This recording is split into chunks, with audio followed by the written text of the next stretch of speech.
Toon dan de vrieses, ook ten zijn ogen opendied en he godan tarwe veld zag opschieten, out de verschroeide cirkel in de aarde, waar voorheen alleen door krand en droekte schuren waren geweest. Wist hij dat zijn leven voor altijd veranderd was, maar hij wist nog niet dat dit buitengewone gezicht slechts de echo was van een mysterie dat decennia eerder was begonnen.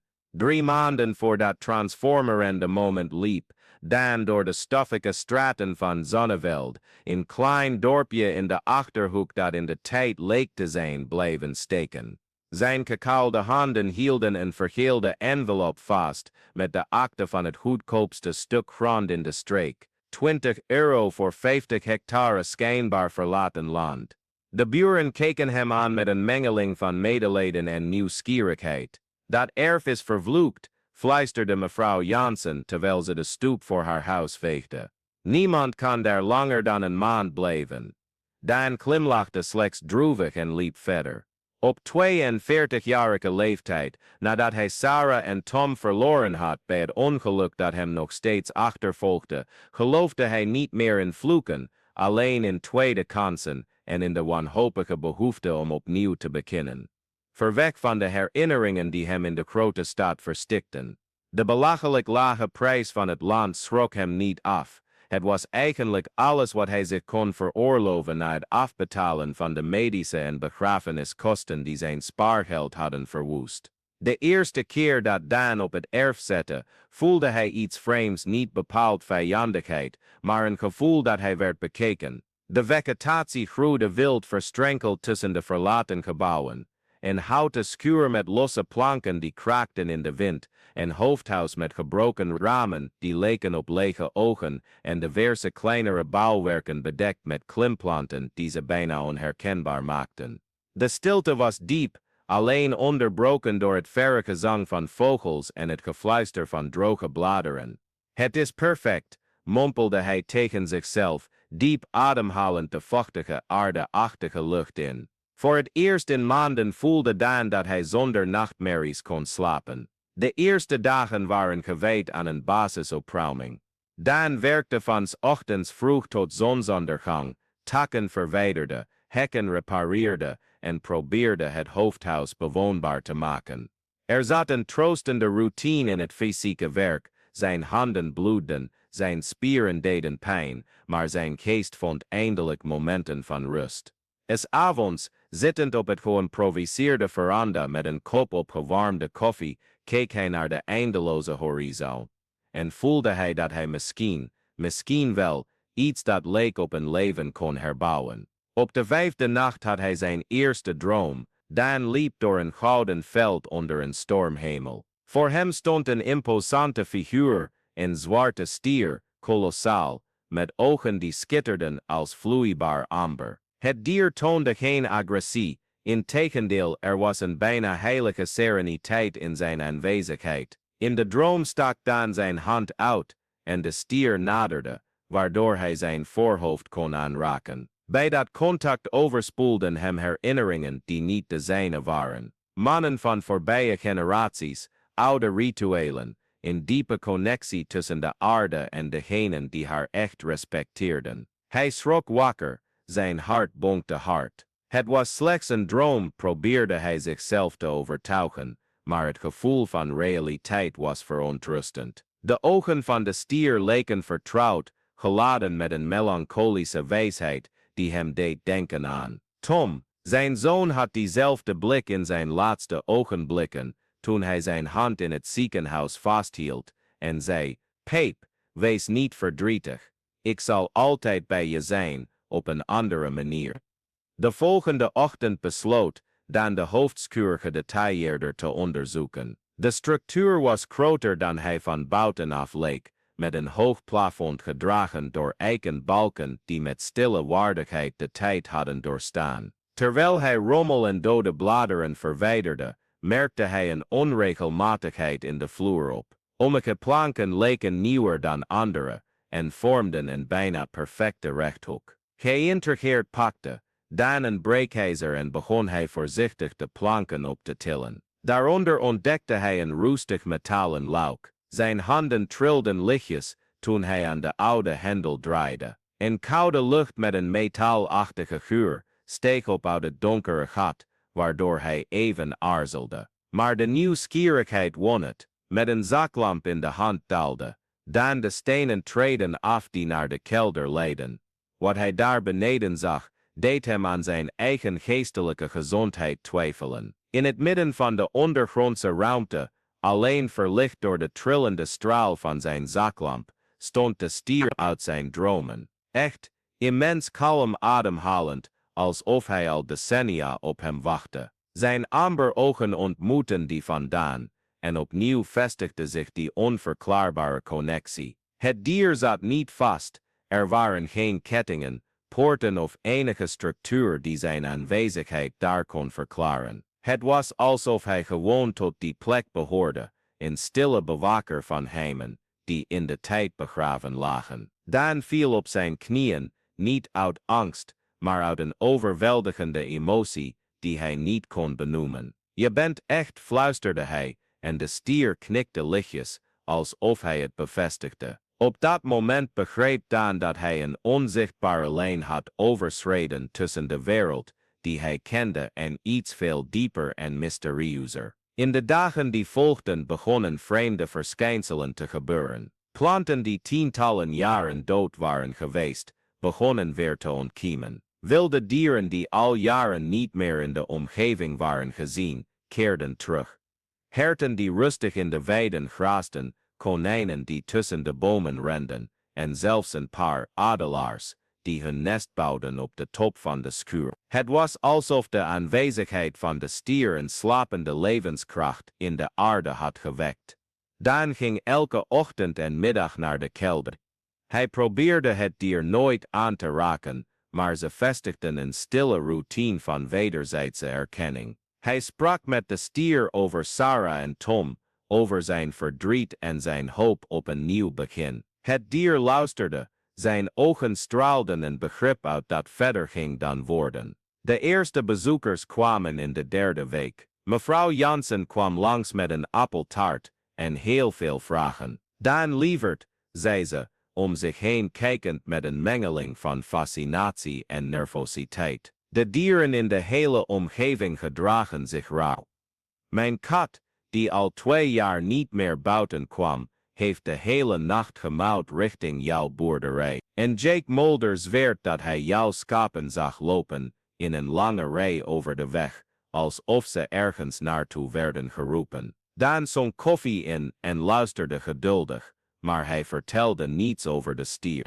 Iets zei hem dat dit geheim voorlopig bewaard moest blijven. Misschien is het gewoon toeval, antwoordde hij diplomatiek. Soms als we de energie van een plek veranderen, voelen dieren dat. Maar de bezoeken bleven komen. Gezinnen kwamen met smoezen om de nieuwe buurman te leren kennen. Eigenlijk merkte Daan dat ze aangetrokken werden door iets wat ze niet konden verklaren. Kinderen speelden op de velden met een aanstekelijke vreugde, volwassenen praten openhartiger, ouderen deelden verhalen die ze jaren niet meer verteld hadden. Het was alsof de boerderij een magneet was geworden voor alles wat goed was in mensen. Weet je, zei Martha Koopmans, een gepensioneerde juf, die op een zonnige middag langskwam, mijn opa vertelde vaak verhalen over dit erf. Hij zei dat het vroeger toebehoorde aan de inheemse bevolking die hier heilige rituelen uitvoerden. Daarna ging het over naar een familie Duitse kolonisten die bekend stonden om hun buitengewone oogsten, zelfs in de droogste jaar. Dan kreeg een rilling. En wat gebeurde er met hen? Niemand weet het zeker. Op een dag vertrokken ze gewoon, alles achterlatend. Mijn opa zei dat ze de bewakers waren van iets bijzonders, maar hij legde nooit uit wat. Die nacht had Dan de meest levendige droom tot nu toe. Hij zag mannen en vrouwen uit verschillende tijdperken, allemaal op de een of andere manier verbonden met de stier. Indianen die dansten rond een kampvuur, gebeden mompelend in vergeten talen. Kolonisten die respectvol voor het heilige dier knielden voor ze hun zaden planten. Een lijn van bewakers die een oude balans tussen mensheid en natuur beschermden. En toen in de droom zag hij zijn eigen opa, een man die stierf toen Dan nog maar een kind was. Maar wiens beeld scherp in zijn geheugen gegrift stond. Hij stond naast de stier, zijn hand rustend op de rug van het dier, glimlachend met een sereniteit die Dan herkende als erfelijk. Hij werd wakker met tranen in zijn ogen. De connectie was niet toevallig, het was familiaal, letterlijk. Zijn opa was de laatste bewaker geweest, en de stier had geduldig gewacht op de volgende generatie. Maar de diepste openbaring moest nog komen. Het was dominee Maarten de Vries, een man van 60 jaar met wit haar en vriendelijke ogen, die het spirituele perspectief bracht. Dat Dan niet wist dat hij nodig had. Hij kwam op een bewolkte ochtend langs, met een versleten Bijbel en een warme glimlach. Dan zei hij, nadat hij zich had voorgesteld: mag ik een directe vraag stellen? Voel je dat er iets speciaals is aan deze grond? Dan bestudeerde het gezicht van de dominee, op zoek naar tekenen van veroordeling of sepsis. Maar hij vond alleen oprechte nieuwsgierigheid. Ja, gaf hij uiteindelijk toe. Ik voel het, ik ook, zei de Vries, naast Dan op de veranda zittend. Weet je, ik heb 40 jaar gepredikt over wonderen, maar ik heb ze zelden meegemaakt. Sinds jij hier bent aangekomen, zie ik echter veranderingen in de mensen in onze gemeenschap. Paren die op het punt van scheiding stonden, hebben zich verzoend. Jongeren die de hoop verloren hadden, hebben een doel gevonden. Het is alsof er een helende energie van deze plek uitgaat. Dan haalde diep adem. Dominee, gelooft u dat sommige dingen onze traditionele religieuze opvattingen overstijgen? Zo'n antwoordde de Vries, met een wijze glimlach.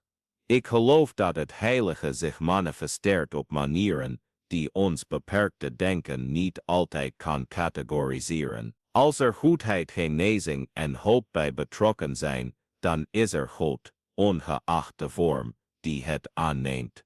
Die middag besloot Dan de stier aan de dominee te laten zien. Ze daalden samen af naar de kelder, en toen het licht van de zaklamp de majestueuze beest onthulde, viel de Vries meteen op zijn knieën. Mijn God, fluisterde hij, het is hij, de bewaker uit de oude geschriften. Oude geschriften? Vroeg Dan. Er zijn niet canonieke teksten, mondelinge tradities uit verschillende culturen, die spreken over beschermende geesten, die de verbinding tussen hemel en aarde beschermen. Heilige dieren die dienen als bruggen tussen de fysieke en de spirituele wereld. De Vries keek de stier aan, en ze verschijnen altijd in tijden van grote nood, voor mensen die alles verloren hebben, maar nog steeds liefde in hun hart dragen. Toen begreep Dan volledig zijn verantwoordelijkheid. Hij was niet alleen een boer die opnieuw wilde beginnen. Hij was een schakel in een voorouderlijke keten van verzorgers van de aarde en de gemeenschap. Gedurende de zomer werd de boerderij in soort informeel bedevaart. Mensen kwamen uit nabijgelegen steden, aangetrokken door verhalen over de plaats van genezing, waar kleine en grote wonderen dagelijks plaatsvonden. Dan onthulde nooit het bestaan van de stier, maar zijn onzichtbare aanwezigheid bleef alle bezoekers beïnvloeden. Zieke kinderen speelden op de velden en kwamen sterker thuis. Ontmoedigde volwassenen vonden nieuwe motivatie. Vergeten ouderen ontdekten dat ze nog veel te bieden hadden. Tijdens deze gezegende weken, als u graag wilt blijven volgen, hoe verhalen de ziel raken en perspectieven veranderen. Zoals deze verhalen die laten zien hoe het buitengewone uit het gewone kan ontstaan. Als we onze harten openen, dan is het geweldig om u mee te nemen op deze ontdekkingsreis. Maar het echte bewijs van de verbinding tussen Dan en de stier moest nog komen. Aan het einde van de zomer trof een verwoestende droogte de Achterhoek. 2 maanden lang viel er geen druppel regen. Rivieren droogden op, gewassen stierven af en wanhoop verspreidde zich onder de boeren in de regio. Daan keek machteloos toe hoe zijn eigen gewassen wegkwijnden onder de meedogenloze zon. Toen werden de dromen intenser. Nachtenlang zag Daan de Vries de stier vrij over de velden lopen, en telkens wanneer het dier een voetstap zette, schoot er donkere, vruchtbare aarde tevoorschijn onder zijn hoeven. In zijn droom keek de stier Daan recht aan en bewoog zijn kop richting de kelderuitgang, alsof hij vroeg om bevrijding. Maar wat als je verdwijnt? Vroeg Daan in een van die dromerige visioenen. Wat als ik jou ook kwijtraak? De amberen ogen van de stier schitterden met een oeroude wijsheid.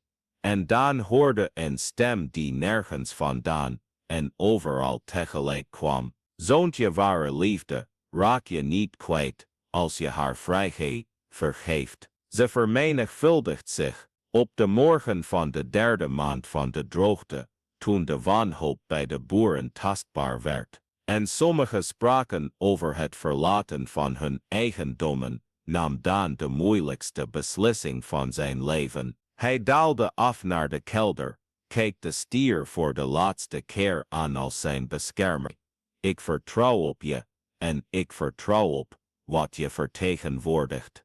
Met bevende handen opende Daan alle doorgangen die van de kelder naar buiten leidden. Hij creëerde een vrije weg naar de open velden. De stier naderde hem nog een laatste keer. Daan stak zijn hand uit en raakte uiteindelijk het zachte voorhoofd van het dier aan. Bij dat contact stroomden alle herinneringen van de vorige beschermers door hem heen. Generaties mannen en vrouwen, die hadden geleerd dat het dienen van iets groters dan zichzelf het ware doel van het menselijk bestaan was. Dank je wel, fluisterde Daan, dat je mij hebt uitgekozen. De stier liep langzaam naar de uitgang. Toen hij voor het eerst in tientallen jaren op de buitenwereld zette, veranderde de lucht. En vreemde elektriciteit laadde de atmosfeer op, en aan de horizon begonnen donkere wolken zich te vormen. Daan vergezelde het dier naar het midden van het veld dat het zwaarst door de droogte was getroffen. Daar bleef de stier staan,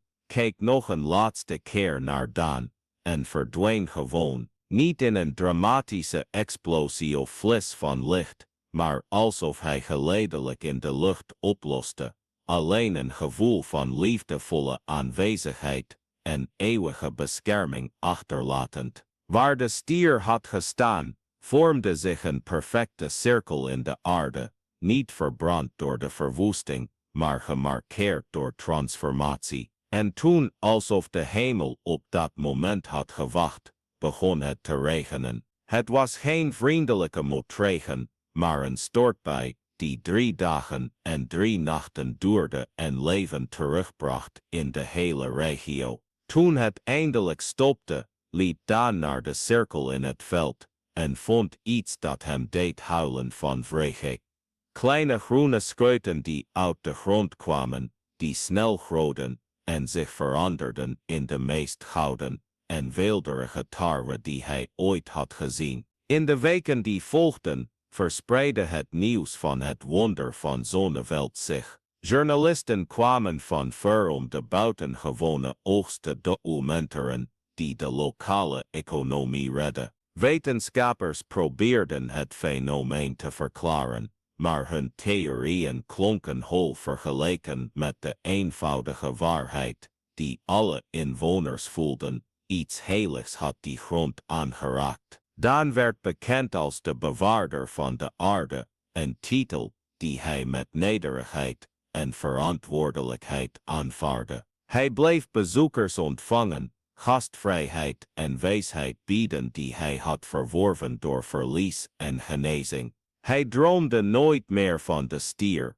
maar hij wist dat de connectie bleef bestaan, niet afhankelijk van de fysieke aanwezigheid van het dier, maar geworteld in liefde en onbaatzuchtige dienstbaarheid. Maar de uiteindelijke openbaring kwam op een herfstdag, toen Daan besloot een grondigere schoonmaak in de lege kelder te doen.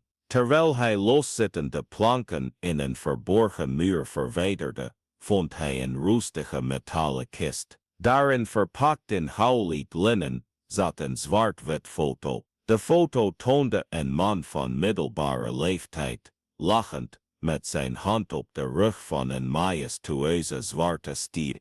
Op de achterkant van de foto, in een vertrouwde handschrift, stond geschreven: Heinrich de Vries en zijn trouwe metgezel. Dan herkende het gezicht onmiddellijk. Het was zijn grootvader Heinrich, de Duitser die naar Amerika emigreerde, en over wie zijn ouders met eerbied spraken, maar met weinig concrete verhalen. En naast hem, precies dezelfde stier die Dan tientallen jaren later had gekend. Op dat moment begreep hij dat zijn reis niet was begonnen met de aankoop van het landgoed voor €20. Het was begonnen met de moed van een immigrant die zijn geboorteland verliet op zoek naar vrijheid, die leer om oude tradities te eren in een nieuw land, die diende als beschermer totdat de leeftijd hem ervan weerhield om door te gaan. Dan glimlachte door zijn tranen en begreep eindelijk dat de cirkel rond was. De stier had niet op iemand gewacht, hij had op hem gewacht, de kleinzoon van de laatste beschermer, degene die in zijn bloed en hart het vermogen droeg om de aarde lief te hebben en zijn gemeenschap te dienen. Hij bewaarde de foto in zijn borstzak dicht bij zijn hart en verliet de kelder voor de laatste keer. Buiten danste de gouden tarwe in de wind, en kinderen uit de buurt renden over de velden, hun gelach weerklonk als hemelse muziek. Dan de Vries had een familie verloren, maar zijn ware roeping gevonden. Hij had land gekocht voor €20, maar een erfgoed ontvangen dat geen prijs had. Hij had naar eenzaamheid gezocht, maar ontdekt dat hij diep verbonden was met een lijn van verzorgers die tijd en dood oversteeg. En toen hij op die gouden middag naar de eindeloze horizon van de Achterhoek keek, wist Dan dat Tommy en Sarah trots zouden zijn. Hij had geleerd dat ware liefde niet eindigt met verlies, het transformeert, vindt nieuwe manieren om zichzelf uit te drukken, en blijft de wereld genezen door degenen die de moed hebben om iets groters dan zichzelf te dienen. De stier was vertrokken, maar zijn essentie bleef in elk tarwekorrel dat groeide, in elke bezoeker die vrede vond in die velden, in elke daad van vriendelijkheid die Dan dagelijks bood. De ware magie zat niet in het heilige dier, het zat in het menselijke vermogen om lief te hebben, te beschermen en te voeden, zelfs nadat alles verloren was gegaan. En zo onder de eindeloze hemel van de Achterhoek zette Dan de Vries zijn werk als bewaker voort, wetende dat op een dag, wanneer zijn tijd gekomen zou zijn, een ander gekwetst maar hoopvol hart die speciale plek zou vinden. De cirkel zou doorgaan, want ware liefde is eeuwig en vindt altijd een weg om zich in de wereld te manifesteren. De gouden tarwe kolft in de wind, fluisterend over voorouderlijke geheimen en beloften van toekomstige oogsten, terwijl de zon langzaam ondergaat over het gezegende land van Zonneveld, waar elke dag eenvoudige wonderen gebeuren voor wie ogen heeft om te zien en een hart om te geloven.